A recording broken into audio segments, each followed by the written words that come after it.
அருகே இருப்பதனால் இரவுக்கு தெரியாத பகலுக்கு புரியாத பொழுதொன்று நீ காட்டினாய்.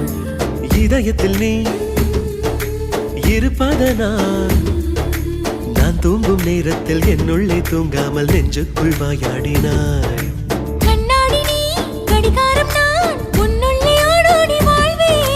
காதல் எனும் கடுதாசி நீ என்றென்றும் அன்புடன் நான்